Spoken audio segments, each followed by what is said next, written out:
하나님 우리 아버지와 주 예수 그리스도로부터 은혜와 평강이 여러분들에게 함께하길 바랍니다.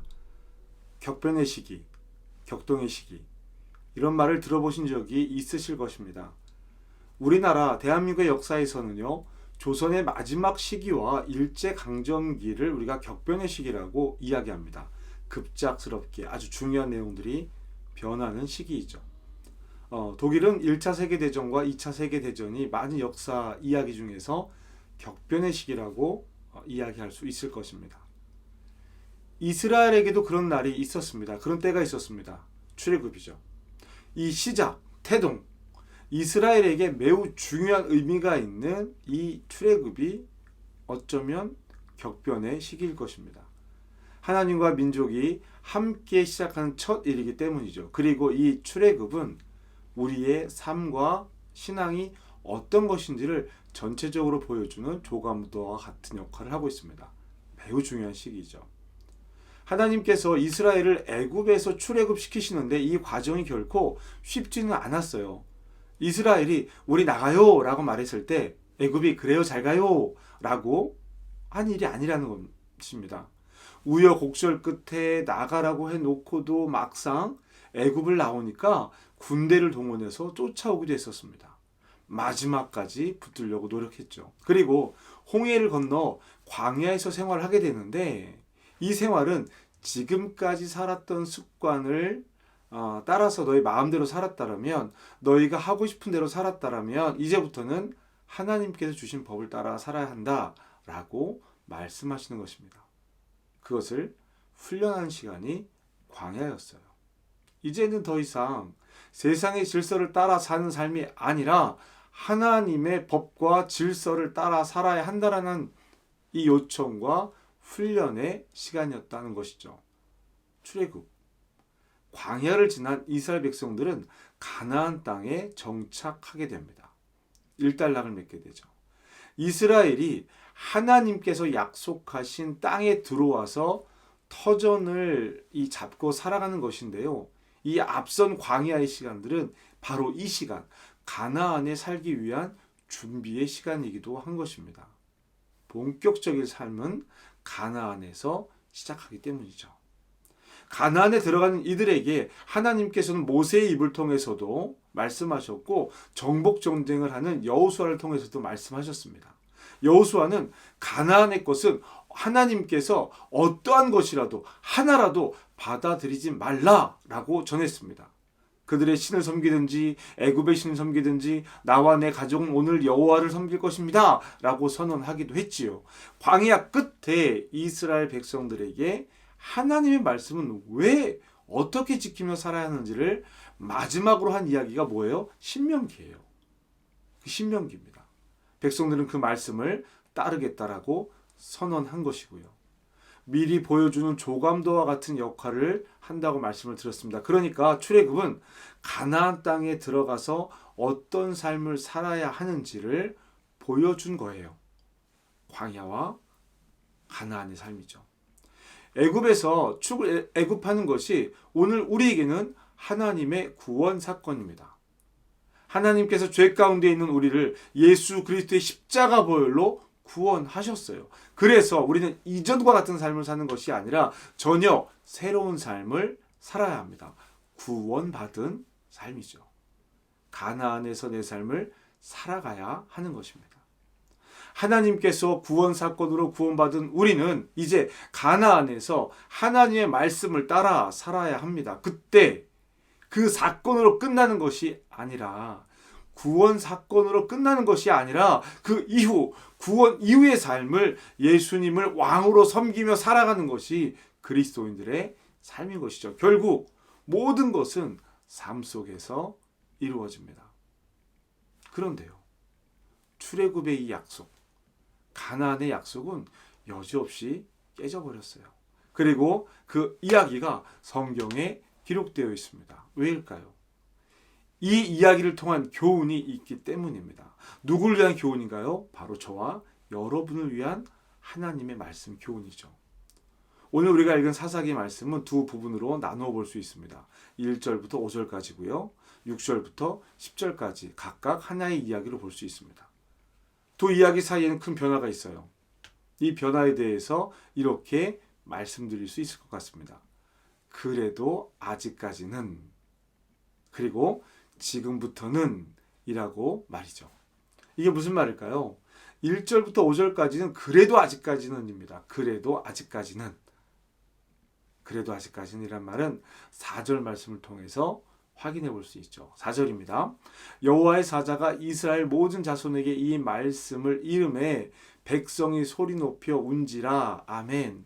여호와의 사자가 이스라엘 백성들을 찾아와서 이렇게 말합니다. 2절이죠. 너희는 이 땅의 주민과 언약을 맺지 말며 그들의 제단을 헐라하였거늘 너희가 내 목소리를 듣지 아니하였으니 어찌 그리하였느냐. 3절입니다. 그러므로 내가 또 말하기를 내가 그들을 너희 앞에서 쫓아내지 아니하리니 그들이 너희 옆구리에 가시가 될 것이며 그들의 신들이 너희에게 올무가 되리라 하였더라. 아멘. 이스라엘의 하나님께서 이스라엘이 하지 말라고 한 일들에 대해서 말씀하신 것이 있어요. 그걸 잊었어요. 그래서 하나님의 사자가 찾아와서 그것을 상기시켜 줍니다. 이러지 말라고 했는데 왜 이렇게 했어? 라고 묻는 것이죠. 그리고 그 이후에 이들이 너희를 괴롭히는 가시와 너희를 올가매는 올무가 될 것이라고 말씀하시는 것입니다. 그러자 그 이야기를 듣는 이스라엘 백성들이 울었습니다. 회개했다는 뜻이죠. 복임이라는 지명은 우는 자들이라는 뜻을 가지고 있는데요. 백성들이 회개가 있었던 곳임을 우리는 알 수 있습니다. 그리고 그들은 거기에서 제사를 지냅니다. 5절입니다. 그러므로 그것을 이름하여 복임이라 하고 그들이 거기서 여호와께 제사를 드렸더니. 아멘. 그래도 아직까지는이에요. 그래도 아직까지는 하나님의 말씀이 이들에게 영향력이 있습니다. 말씀을 듣고 회개할 수 있어요. 왜 그랬을까요? 지금 이들은 하나님의 말씀을 들었던 경험이 있는 사람들입니다. 그래도 이들은 하나님의 말씀을 들었고 하나님이 하시는 일을 직접 보았던지 그 이야기를 직접 들었던 이 두 가지 경우에 있는 사람들이었어요. 그래서 하나님께서 너희에게 하신 약속을 어기지 않겠다라는 말씀이 단지 축복의 말씀이 아닌 것을 기억하는 것입니다. 가나안 사람들의 것을 하나라도 받아들이게 되면 그것으로 인해서 이스라엘이 이방에 의해서 무너지게 될 것이라는 것도 이것도 언약이기도 한 거예요. 아직까지는 신명기 세대가 신명기 시대의 정신, 하나님의 약속을 알고 있는 것이죠. 그러나 문제는 여기서부터 시작이 됩니다. 여호수아의 죽음이 갖는 의미가 컸습니다. 여호수아에서도 기록하고 있는 그러나 문제는 여기에서 시작이 됩니다. 여호수아의 죽음이 갖는 의미가 컸어요. 여호수아에서도 그렇고요. 사사기에서도 여호수아의 죽음을 기록하고 있습니다. 그리고 여호수아의 죽음을 기점으로 이스라엘이 변했다라고 말하고 있습니다. 7절입니다. 백성이 여호수아가 사는 날 동안과 여호수아 뒤에 생존한 장로들 곧 여호와께서 이스라엘을 위하여 행하신 모든 큰 일을 본 자들이 사는 날 동안에 여호와를 섬겼더라. 아멘. 여호수아가 살았던 시대 그리고 여호수아 뒤에 장로들이 살았던 시대를 하나님께서 이스라엘을 위해 행하신 모든 일을 본 사람들이 사는 날이라고 표현하고 있습니다. 그때는요. 여호와를 섬겼다. 그때까지는 그래도 아직 여호와를 섬기는 사람들이 있었다라는 거예요. 그런데 이제 이스라엘이 변하기 시작합니다. 여호수아가 죽고 그 이후 장로들이 죽음을 맞이하는 그때 이후 이스라엘은 이렇게 되었다라고 사사기는 표현합니다. 10절입니다. 그 세대의 사람들도 다 그 조상에게로 돌아갔고 그 후에 일어난 다른 세대는 여호와를 알지 못하며 여호와께서 이스라엘을 위하여 행하신 일도 알지 못하였더라. 아멘. 그 후 이스라엘은 여호와의 목전에서 악을 행했습니다. 바알을 섬겼고 이스라엘은 애굽에서 이끌어내신 하나님을 버리고 그들 주변에 있는 백성들의 신을 따랐습니다. 그들의 모습을 한마디로 표현한 것이 13절에 있는 말씀인데요. 곧 그들이 여호와를 버리고 바알과 아스롯을 섬겼으므로. 아멘. 이스라엘은 세대를 잃어버렸습니다.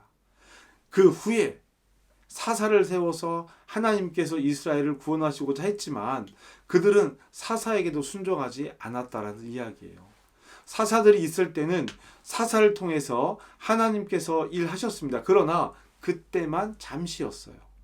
이스라엘은 하나님을 향한 중심을 잃어버렸기 때문입니다. 왜 그럴까요?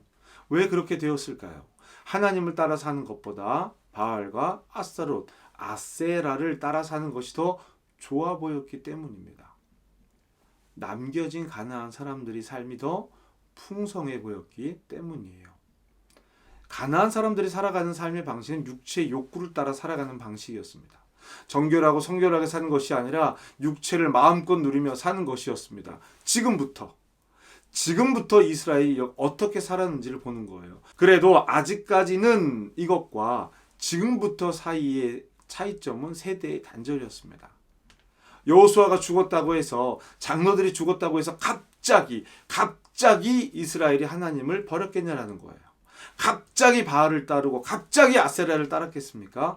갑자기 음행하고 갑자기 죄를 짓게 되었는지 생각해 보자라는 이야기예요. 딱 하는 순간 모든 것이 변했느냐? 라는 것이죠. 모세를 통해 이전 세대의 죄를 들었던 사람들이 신명기 세대입니다. 그들이 가나안 땅에 들어간 사람들이에요. 부모 세대가 왜 가나안에 들어가지 못했는지 이유를 모두 들었습니다. 그 기록이 신명기예요. 그러니까 이 신명기 세대는 어떤 이유에서 부모가 가나안에 들어오지 못했는지를 알고 있다라는 얘기예요. 분명히 알고 있다는 이야기입니다. 그런데 왜 그 세대가 끝나가면서 다음 세대로 이 세대가 이어지지 않았을까요? 그래도 그들이 살아있을 때는 울며 돌아올 수 있었다고 하는데 왜 그들이 죽고 나서 아무도 남지 않았다라고 하는 것일까? 왜 한 세대를 넘기지 못했을까? 왜 그런 일이 생겼을까요? 여러분, 조금씩 남겨놓은 것 때문입니다. 사사기 1장은요. 이스라엘이 가나안을 정복하면서 남겨둔 사람들의 이야기들이 기록되어져 있습니다. 그런데 하나님의 명령은 무엇이었습니까? 그렇지 않았어요. 신명기 7장 1절에서 2절 말씀을 보면은요. 하나님께서 내가 너에게 가서 차지할 땅으로 들어가면서 그 족속들, 가나안의 족속들과 브리스 족속과 히위 족속과 여부수 족속이 너보다 힘이 센 그 7 족속을 쫓아낼 것인데 하나도 남기지 말라 그랬어요. 남기지 마라. 어떤 언약도 그들과 하지 말라라고 말씀하셨습니다. 하나님께서 명령하신 신명기의 내용의 역사성이라든지 구체적인 내용을 지금 여기서 다루려고 하는 것은 아니에요. 다만 분명한 것을 말씀드립니다. 사사기를 비롯한 성경이 말하고자 하는 것은 이거예요. 우리가 잘하고 있는 거, 하나님의 명령을 잘 따르고 있는 것이 문제가 아니라는 것입니다. 논리적으로 생각해도 그것이 문제가 될 게 없잖아요. 잘하고 있는 거, 순종하고 있는 것은 문제가 안 돼요. 칭찬받아 마땅할 일입니다. 내가 못하겠다는 것, 안 하고 싶은 것, 하고 싶지 않고 외면하고 싶은 것이 있습니다. 내가 이렇게까지 헌신하고 이런 믿음으로 하나님께 예배를 하는 삶을 살고 있는데 이거 하나 정도는 괜찮겠지? 이거 하나는 봐주시겠지? 내가 피하고 싶은 것이 바로 남겨진 가나안의 족속들인 것입니다. 신명기 세대는요. 다음 세대에게 그것을 가르친 거예요. 그것을 보여준 겁니다. 사사기의 시작이 그것입니다.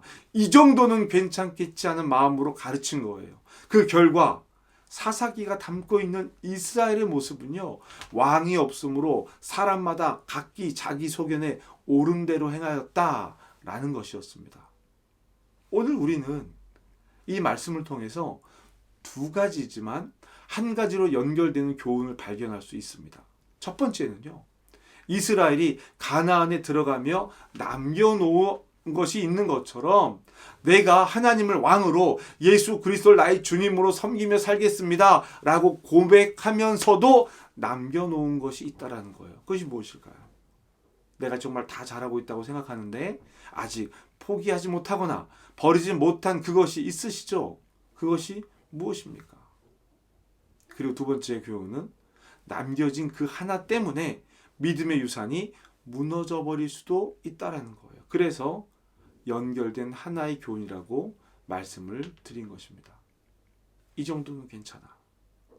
이 정도는 괜찮아라고 생각하던 그 일, 나는 다 할 수 있는데 이건 정말 이건 못하겠어 라고 말하는 그 일, 그 순간 하나님 앞에 온전해지길 기도하면서 돌아서서 하던 말, 내게 남겨놓은 것은 무엇일까? 우리가 남겨놓은 것은 무엇일까? 바로 그것을 발견하고 회복하는 은혜를 성령께서 주시기를 간구합시다. 아주 조금 때문에 모든 것이 무너져요. 한순간에 되는 일은 없습니다. 조금씩 무너져 갑니다. 저와 여러분에게 하나님의 지혜와 분별력이 있어 바르게 분별하고 지켜갈 수 있기를 바랍니다. 우리 함께 그것을 위해서 기도했으면 좋을 것 같아요. 하나님, 남겨두지 않게 하시고 남겨둔 것이 있다면 바로 거기에서부터 시작하게 하여 주시옵소서. 그렇게 기도하는 저와 여러분의 삶이 되기를 주님의 이름으로 축복합니다. 무엇이 문제였을까요? 무엇이 문제였을까? 바로 그것이 우리에게 남겨진 문제인 것입니다. 기도하시겠습니다. 우리를 새 삶으로 인도하시는 하나님, 그럼에도 우리는 이전 삶에 미련을 갖고 있습니다. 이전 것은 지나갔으니 새 것이 되었도다고 말하면서도 이전의 것을 조금씩 남겨놓았습니다.